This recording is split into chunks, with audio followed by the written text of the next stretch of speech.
ఉగాది పండుగకి మామిడికాయలు దొంగతనం చేస్తామని అస్సలు అనుకోలేదు.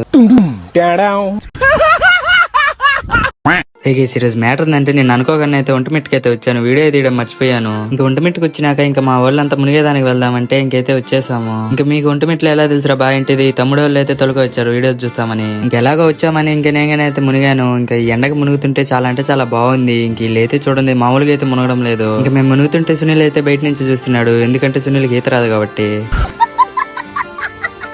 ఇంకా మునిగేసి రిటర్న్ అయ్యేటప్పుడు ఇంకా తమ్ముడు వాళ్ళు మామిడికాయలు పిక్కుందాం అని తెలియక తోటలోకి అయితే వెళ్లారు. ఇంకా వెళ్ళేసి ఫాస్ట్ గా కొన్ని కాయలు అయితే కోసి సునీల్కి అయితే ఇచ్చారు. ఇంకా సునీల్ వెళ్లి కారం వేసుకుని తిందాం పదా అంటున్నాడు. ఇంకా సరేలేని ఇంటికి వచ్చేలోపు టెంకాయలు అయితే కానొచ్చాయి. ఇంకా టెంకాయలు గానీ అయితే చూడండి దొంగతనం ఎలా చేస్తున్నాము. ఇంకా ఇలా మీరు గానీ ఎప్పుడైనా దొంగతనం చేసింటే కామెంట్ చేసేయండి. ఇంకా సునీల్ అయితే దాన్ని అయితే కొడుతున్నాడు. ఇంకా కొట్టేసి టెంకాయ నీళ్ళు అయితే పోసి అయితే నాకైతే ఇచ్చేసాడు. ఇంకా నాకైతే ఇచ్చాడు. నేనైతే కొన్ని తాగుతుంటే చాలా అంటే చాలా బాగున్నాయి. ఇంకా అన్నట్టు మర్చిపోయినాను, అందరికి హ్యాపీ ఉగాది మామ. ఇంకా మామిడికాయ కోసింటే ఇంకా కారంలో అద్దుకొని తింటుంటే చాలా అంటే చాలా బాగుంది. ఈ రోజు వీడియో అయితే ఇంతే. Okay bye.